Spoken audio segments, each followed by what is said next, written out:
जय श्री राधे दोस्तों, आइए सुनते हैं आज की कहानी। संत एकनाथ बहुत परोपकारी थे। वो महान संत थे, लेकिन उनके आचरण, व्यवहार और वाणी में कोई दिखावा नहीं था। वो महाराष्ट्र के रहने वाले थे।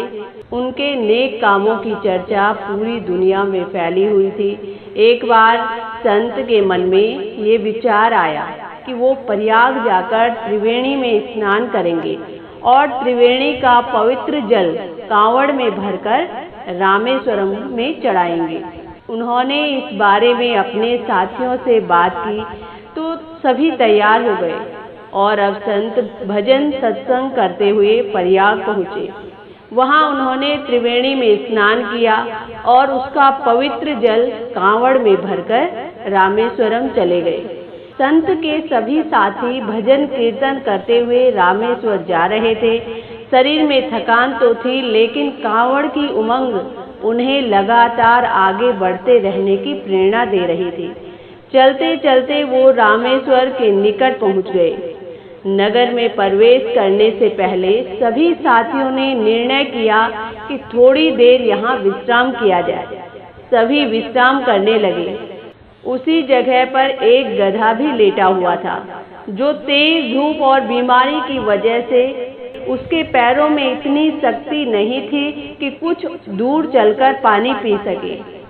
अब संत एकनाथ और उनके सभी साथियों ने उसे देखा। सभी उसकी ऐसी स्थिति पर चर्चा करने लगे। कोई कहता कि भगवान ने ये कैसा संसार बनाया है कि इस जीव को जीवन तो दे दिया, लेकिन आज उसे इतनी शक्ति भी नहीं दी कि ये कुछ दूर चलकर पानी पी सके। दूसरा कहता है इसे प्यास लगी है, अगर कोई पशुओं के लिए यहाँ पानी की व्यवस्था करा दे तो उसे कितना पुण्य प्राप्त होगा, लेकिन इस प्राणी के भाग्य में तो पानी भी नहीं लिखा है।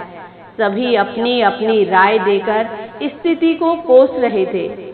संत एकनाथ ने उस गधे की स्थिति देखी और उन्होंने अपनी कांवड़ का पवित्र जल अपने पात्र से निकाला और उस गधे के मुंह में डाल दिया और पूरा जल उसे पिला दिया। गर्मी के मौसम में ऐसा पवित्र जल पीकर उस जानवर की स्थिति में बहुत सुधार हुआ और वो उठकर चलने लगा।